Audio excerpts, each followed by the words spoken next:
according to the old tales. A race of mysterious, yet powerful spirits once haunted the wind-swept plains, lonely forest, and snow-enshrouded peaks.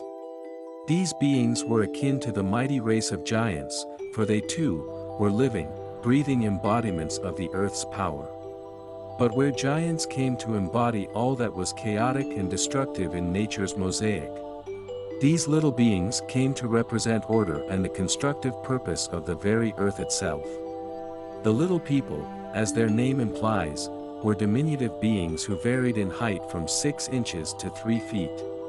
Many tales describe them as being perfectly formed men and women, who possessed an air of otherworldliness. And like their giant brethren, these beings were very old. Old enough to remember the birth of the earth itself. Because of this intimacy with the natural world, all of the earth's secrets were laid bare to them. They knew the tongues of all living things, whether they be birds, beasts, trees, or men. They were also great magicians, able to cast enchanting illusions, or horrifying nightmares. They were able to walk unseen to mortal eyes, or they were able to change their shape and hue into that of an animal. And their potent songs of power and enchantment were without equal, differing greatly from the songs of the wise. Through years of discipline, medicine people learned to attune themselves to nature, and were thus able to hear and mimic the distant song of the earth. In essence, the medicine person derived their strength and power from nature. But by comparison, the power of the little people was rooted in the essence of their very beings, rather than extracted from the earth. While mortal men and women could vaguely hear the earth's distant chant, the little people could, without medium, speak directly to the earth itself. These powerful beings were known by many names across the vast North American continent. To the Quinault, they were known as Stick Indians. The overall character of these Stick Indians could be described as ambiguous at best. While not particularly evil, these little people did enjoy playing mean-spirited pranks on solitary hunters. Sometimes, these little people could be so bothersome that it became common practice for hunters and fishermen to leave shiny objects while traveling through the little people's domain. Apparently, these little people were distracted by sparkling objects. To the Kickapoo, the little people served as protectors to sacred places. They were also the enforcers of peace, and would often punish those who had lost their moral direction. These powerful beings were called the Muchimunito. They were so respected that it was taboo to even speak of them except during the winter months. The Comanche knew the little people by the name Nunapi. It was said that on certain moonlit nights, the drums of these little people could be heard echoing faintly in the distant hills. However, it was extremely dangerous to seek out these little people, for they possessed invisible arrows capable of killing any mortal who trespassed into their lands. The Northern Ute named their little people Mukich. These shy spirits lived in cliff dwellings well off the beaten path. Hunters were wise to leave offerings of tobacco, coins, or food whenever traveling through the Mukich's domain. Doing so ensured that these little people would not harass the hunters or cause mischief around the camp. Ponca and Omaha tales speak of the Gadaja and the Anaikashinga Mantanaha, the wild ones. These dangerous little people were able to injure mortals internally without even piercing the flesh. They also had the disturbing habit of kidnapping young children. Among the tribes of the Iroquois Confederacy, existed tales of the mighty Joga.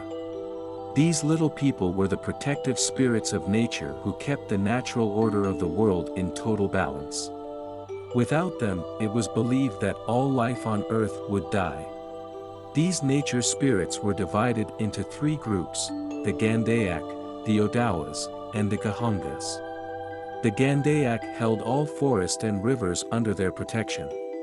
The Odawas lived underground and held almost all poisonous creatures in check. And the Gahongas warded the mountains and hills. The Kanotina, or tree dwellers, were a solitary little people who were both feared and honored by both the Lakota and Dakota peoples. These powerful beings served as messengers between the world of the living and the world of spirits. They often spoke to mortals through dreams. However, some of the Kanotina enjoyed causing sickness and injury to humans, usually solitary hunters or fishermen. It could also be terrible luck to see a Kanotina, because it meant that a close relative would soon die.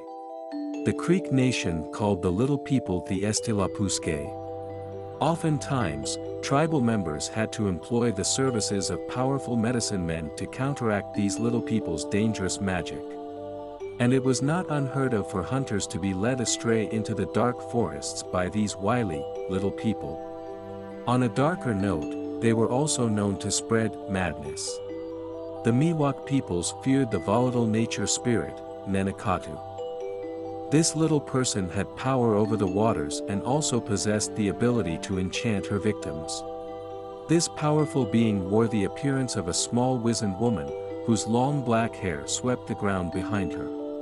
And like the Kanotina of Sioux lore, to even see the Nenekatu was an omen of ill portent. The Catawba people of South Carolina avoided certain vales and deep forests, because they were the known haunts of the Yehaisuri, or the wild people.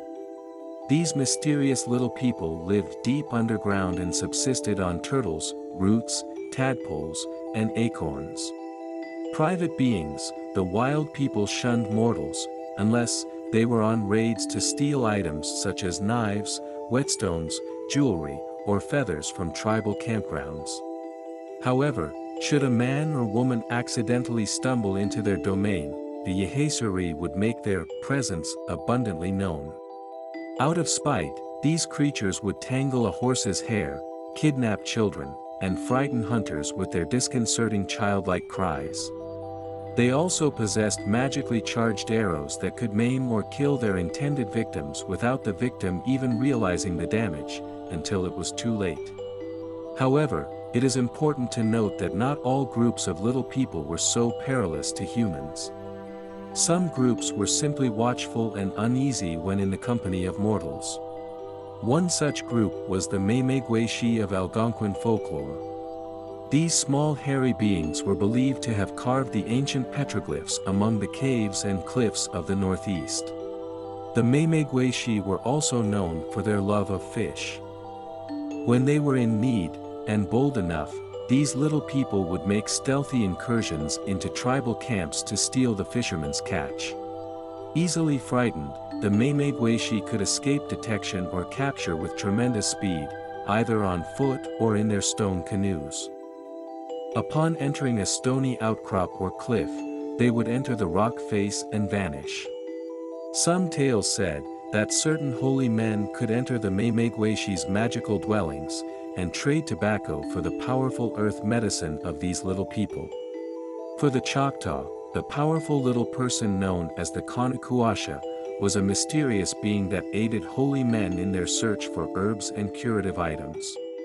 It was said that this little person was sometimes directly responsible for inducting individuals into the profession of healing.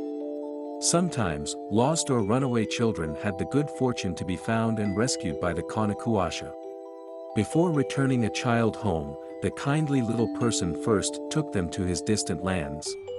Once they had arrived at the Kanakuasha's cave, they were greeted by 3 ancient spirits of the earth, who appeared in the shape of small, old women.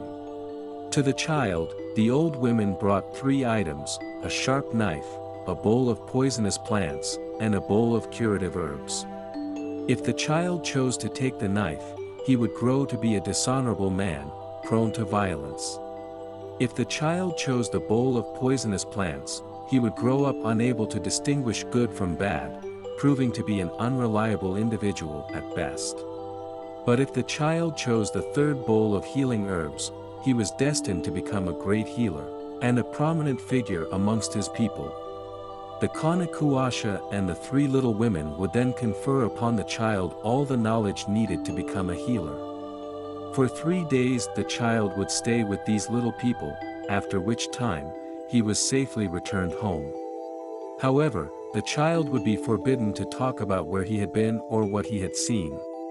Only when the child had reached adulthood would he be permitted to use his vast healing knowledge for the betterment of his people. To the Cherokee, the kind-spirited little people of the mountains and forest were known as the Yunwitsundi. They were perfectly shaped and beautiful, oftentimes dressed entirely in white.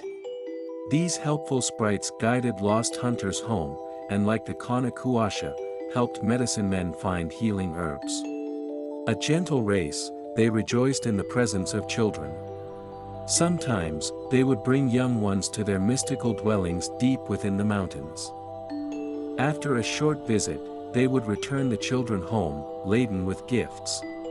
It was also said that the little people would approach tribal dwellings in the night and partake in daily chores. As kind and generous as the Yunwitsundi were, they still were a secretive, mysterious folk. And it was unwise for individuals to observe the little people as they worked. The Yunwitsundi would cast a pall of enchantment upon any who tried. They also did not abide thieves of any sort. Should a mortal discover an object such as a knife, or trinket, deep within the forest, it was prudent to just leave the item be. The valuable object in question could very well belong to the little people. To take this item without asking for permission would enrage the Yunwitsundi, and they would mercilessly pelt the transgressor with sharp rocks. Like the Joga of Iroquois tales, the Yunwitsundi were divided into three branches: the Dogwood, Laurel, and Rock peoples. Of the three, the Dogwood people were the kindest. They aided mortals in many ways, sometimes giving advice through dreams. The Laurel people were the mischievous pranksters, apt to hide important items or weapons. When children laughed in their sleep, it was supposedly the work of the Laurel people, sharing their favorite jokes with the sleeping young ones. The Rock people were ill-tempered, and they jealously guarded their territory.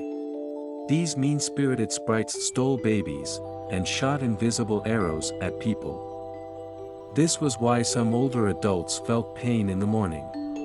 All in all, the little people were not truly wicked creatures like the other supernatural beings of that age.